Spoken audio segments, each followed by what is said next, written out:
Hey, I'm Sammy Lee. And I'm Anthony Kolachi. And this is our Theory of Knowledge IB presentation. The issue that we will be discussing is perceptions and reality. We will be discussing how the media affects and changes the perceptions of the individual.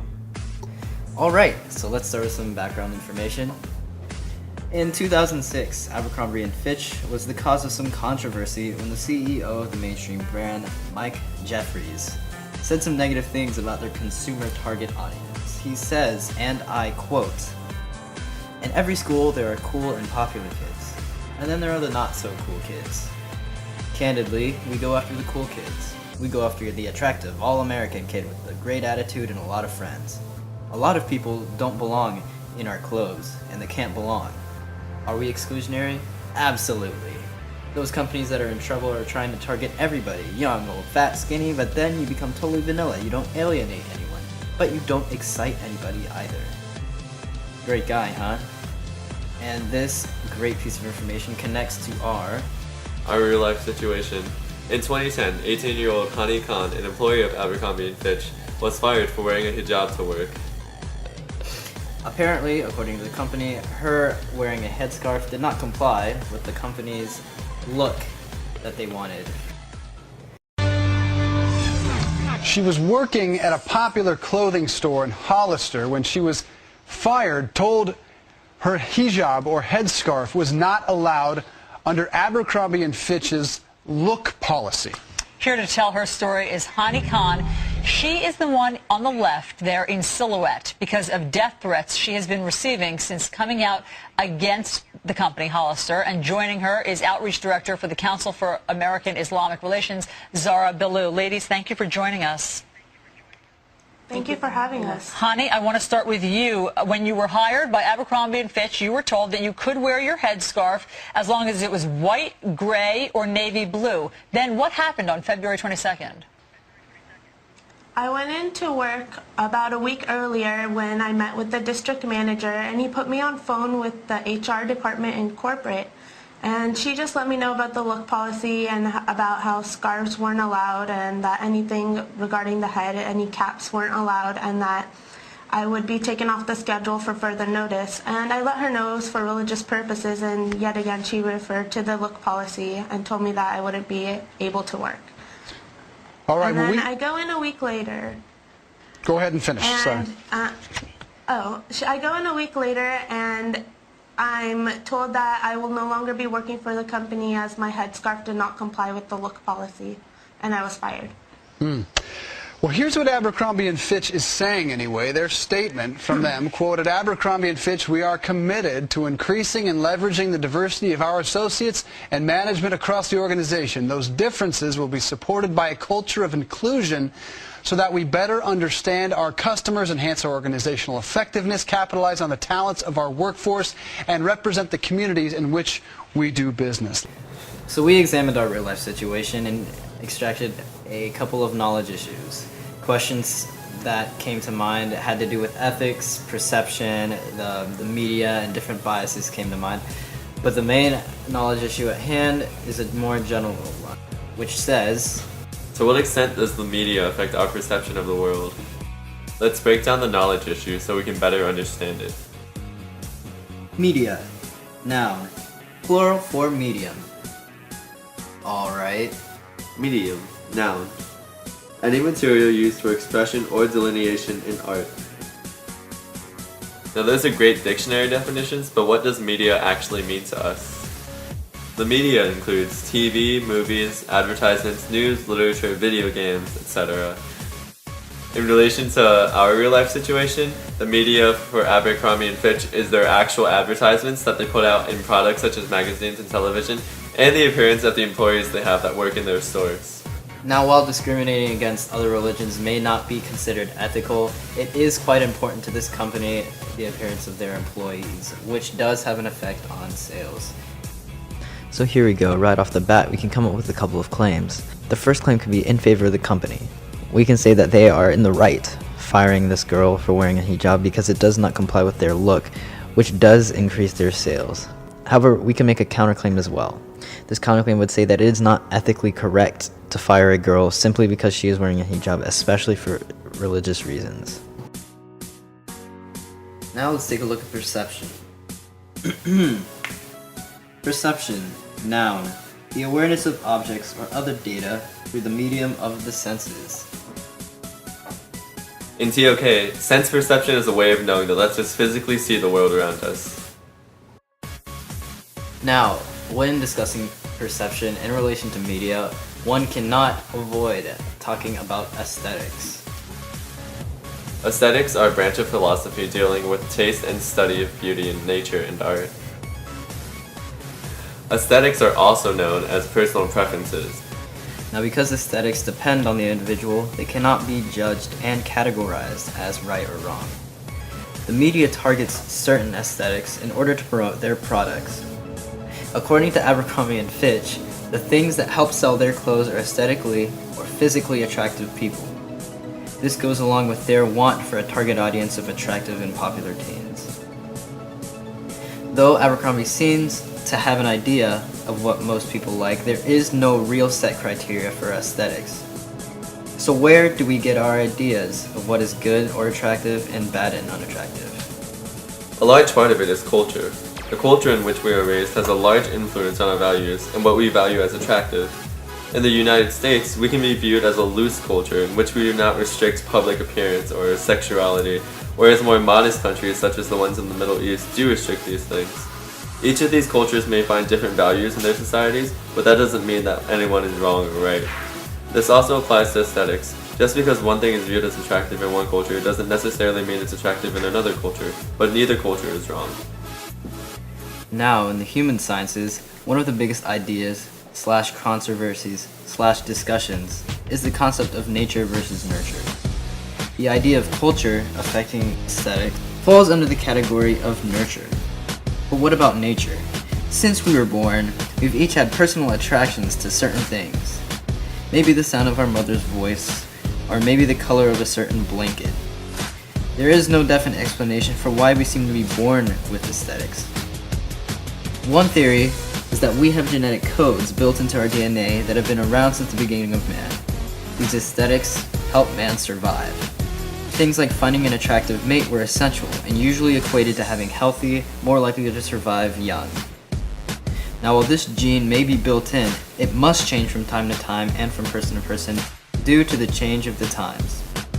We lost the need to find a mate simply to survive and learned to find others attractive for different reasons. Other aesthetics changed in similar ways and thus became part of our biological being. So let's go back to our original knowledge issue and apply it to ethics. Ethics in the media. In the media, we always see advertisements for various products, but to what extent are these advertisements morally acceptable?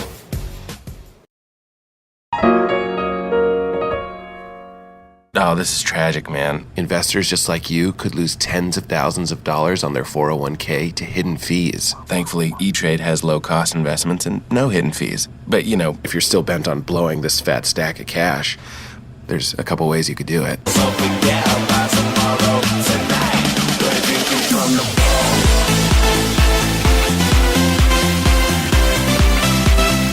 Or just go to E-Trade and save it. Boom! We're drinking from the Great commercial, right? Now there seems to be nothing wrong with this commercial, and there's gonna seem to be nothing wrong with this next one. Ugh, why did she pack these things? I ate one by accident last time, and we won. It's good luck. But it tastes like a dirty old tree branch. What the heck is quinoa? But this is for first place. What is that, a loofah? It's a quino. Bud Light, for the fans who do whatever it takes. Now, while there might not be anything wrong with that commercial, it's still a commercial promoting alcohol. And while drinking one can of beer won't kill you, drinking a lot of alcohol over a long period of time has been shown to have negative effects on your body. It can also lead to making poor choices and having negative moral consequences. Through appealing to our emotion and sense perception, Ad creators create their advertisements in order to sell their products and make money. Though the creators of the ads probably do not mean direct harm to the viewers of the ads, there are some obvious ethical problems with creating these kinds of ads.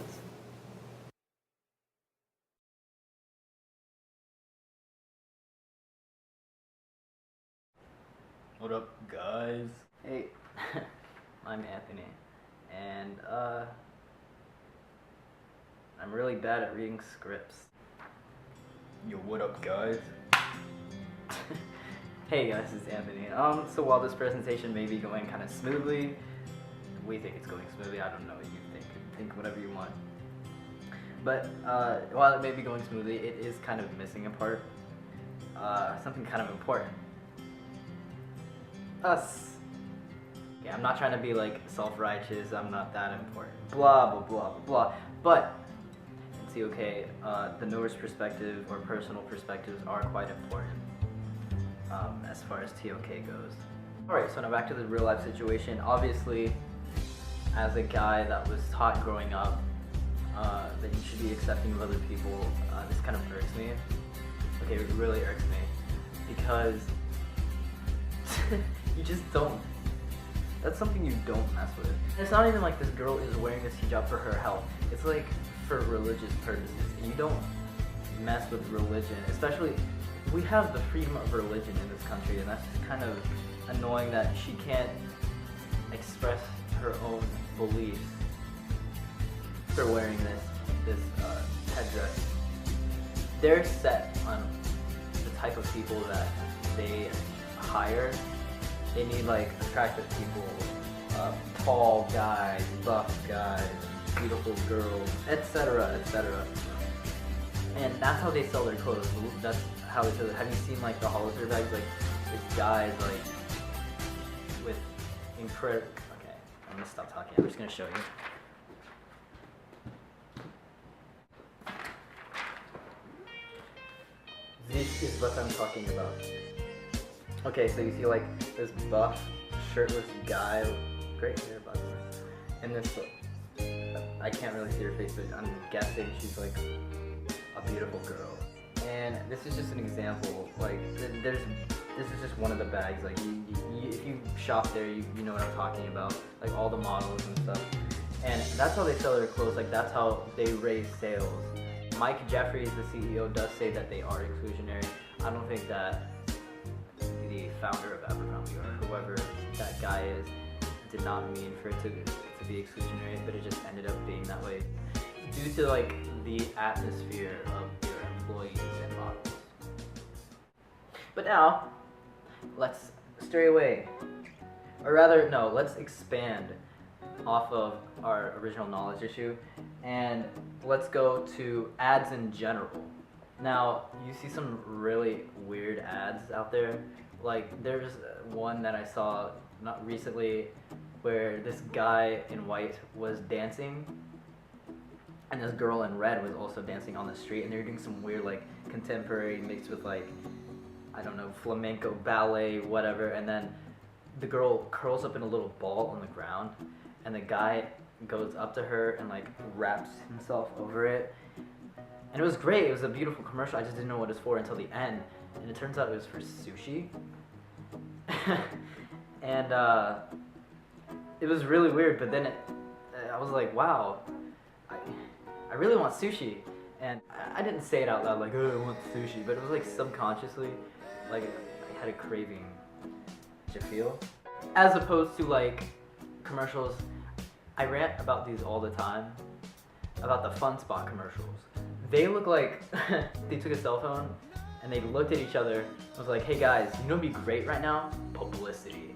And they started filming like the park, and they just came up with slogans in 2 seconds. Like they're that bad, and it makes me, like I used to love Fun Spot. Like I would go there and the go-karts, great. And then I saw the commercials.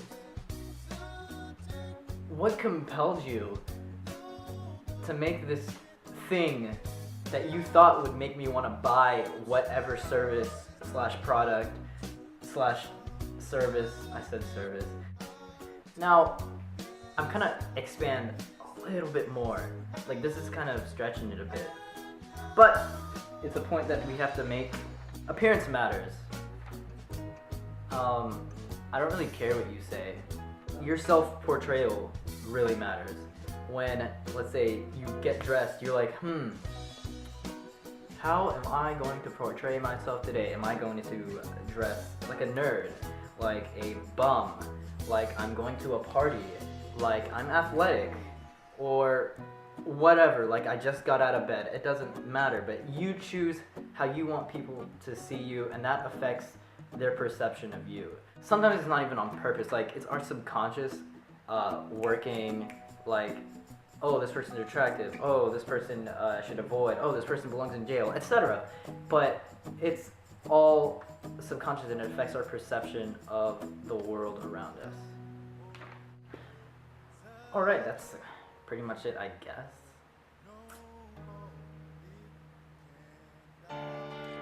Yeah. Alright, and take away Timmy. So my personal connection, I'm going to start with a real life situation. This is a real life situation that me and Anthony decided to use together, but we actually saw separately. And when I first saw this, I kind of thought like, wow, I don't really want to buy anything from any of these companies that are related with Abercrombie & Fitch, because I didn't like the way they were treating their employees. When talking about media and how it affects your perception, it's actually really broad, because pretty much everything is media, and then everything affects your perception. So it can be anything as little as like glasses, because I wear contact lenses, but I also have a pair of glasses I wear at home. And people who wear glasses are always seen as super smart or like nerdy or geeky. Super smart or nerdy or geeky. And that's not always the case, but it's just people commonly see them in maybe like TV shows or movies. Like the smart guy's always wearing glasses, so whenever you see someone with glasses on, you assume they're smart. It can also be anything like alcohol. Like if you notice, beer ads are always people having like the time of their life like crazy, and like there's never any ads where people are just like sitting around drinking beers. And I think that's closer to reality, because not every time people have alcohol they're like going really crazy.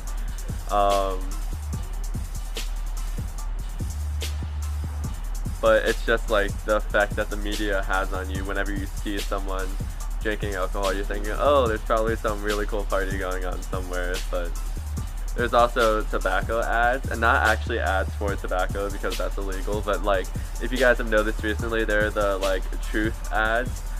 They're more like anti-tobacco ads, and they like work to promote people being smoke-free. And this kind of like it affects me a little personally, because my dad used to be like a really heavy smoker. He still smokes a little bit now, but whenever I see these commercials, I kind of like worry a bit more, because they don't really over exaggerate, but they like show you the worst possible cases, like always people with like the worst conditions. And so whenever I see those commercials, I worry, and I kind of like, I just hope that my dad doesn't end up like in a really bad situation like that. Quick point. I don't know if you know, but Timmy is half Asian. I am also half Asian. And one of the things that a lot of people talk about is like the Asian stereotypes, especially in like movies and TV shows and stuff. They're like the smart, like, oh yeah, I do the math now, and all like that. Those are really bad. The typical Asian looking, like the narrow eyes and the straight black hair, I guess. Like pocket protector, like glasses, like, you know. Look at us. Right. Not exactly what you would imagine. And also, like, with culture, it's like different cultures find different things appealing. So what American culture finds attractive isn't necessarily what an Asian culture finds attractive. So when you have these, like, discussions about aesthetics and what is found attractive and what's acceptable or not, there's always different viewpoints, and it's hard to say who's right, because really it's all just opinion. Right? Opinion. Alright, so we're gonna end this video right now by wrapping everything up. We're gonna try to answer the question. Yeah, so back to our knowledge issue. Our knowledge issue is to what extent does the media affect our perception of reality? And since it's a knowledge issue and it's quite general, there is no one exact answer for this, but we will try and answer it for you right now to the best of our ability. What we do know is that the media does affect you depending on how it's used and what parts of you that it hits. Like it can hit you emotionally, or it can hit you right in the aesthetics. Well, that's a really weird way of saying that, but if it appeals to your aesthetics is what I'm trying to say. So the media can reinforce stereotypes, and that definitely affects the way you see people because it makes you think how you should see them instead of what they actually are or how they actually are. So good point. All right, and so thanks for watching our video so far. We hope that we could shed some light on our knowledge issue. I got nothing. All right, later guys.